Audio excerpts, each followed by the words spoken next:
ஆடி கிருத்திகையை முன்னிட்டு வல்லக்கோட்டை ஸ்ரீ சுப்பிரமணிய சுவாமி ஆலயத்தில் மயில் வாகனத்தில் ரத்தின அங்கி சேவையில் காட்சியளிக்கும் உற்சவ முருகப்பெருமானை ஆயிரக்கணக்கான பக்தர்கள் தரிசனம் செய்து வருகின்றனர். காஞ்சிபுரம் மாவட்டம் ஸ்ரீபெரும்புதூர் அடுத்த வல்லக்கோட்டையில் ஸ்ரீ சுப்பிரமணிய சுவாமி திருக்கோவில் அமைந்துள்ளது. இந்த திருக்கோயில் மிகவும் பிரசித்தி பெற்ற திருக்கோயிலாகும்.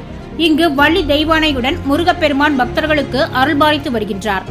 இன்று ஆடி கிருத்திகையை முன்னிட்டு மூலவருக்கு பாலாபிஷேகம் செய்யப்பட்டு தொடர்ந்து விபூதி காப்பு தரிசனம், இதனைத் தொடர்ந்து சந்தன காப்பு மற்றும் குங்கும காப்பு நடைபெற்றது.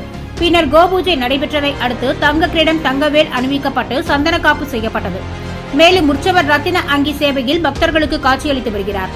காலை முதல் வல்லக்கோட்டை முருகன் கோயிலுக்கு ஏராளமான பக்தர்கள் வந்த வண்ணம் உள்ளனர். பக்தர்கள் நீண்ட வரிசையில் காத்திருந்து முருகனை தரிசித்தனர். பக்தர்கள் அரோகரா முருகனுக்கு அரோகரா என்று பக்தி முழக்கமிட்டு நேர்த்திக்கடன் செலுத்தினர். இந்த ஆடி கிருத்திகை விழாவில் காஞ்சிபுரம், சென்னை, திருவள்ளூர் உள்ளிட்ட பல்வேறு மாவட்டங்களில் இருந்தும் கர்நாடகா, கேரளா என அண்டை மாநிலங்களில் இருந்தும் வருகை தந்த பல ஆயிரக்கணக்கான பக்தர்கள் நேர்த்திக்கடன் செலுத்தி முருகனை வழிபட்டு வருகின்றனர். சான்றோர் குரல் செய்திகளுக்காக செய்தியாளர் ஆகாஷ் பச்சையப்பன் உடன் செய்தி வாசிப்பாளர் முத்துலட்சுமி.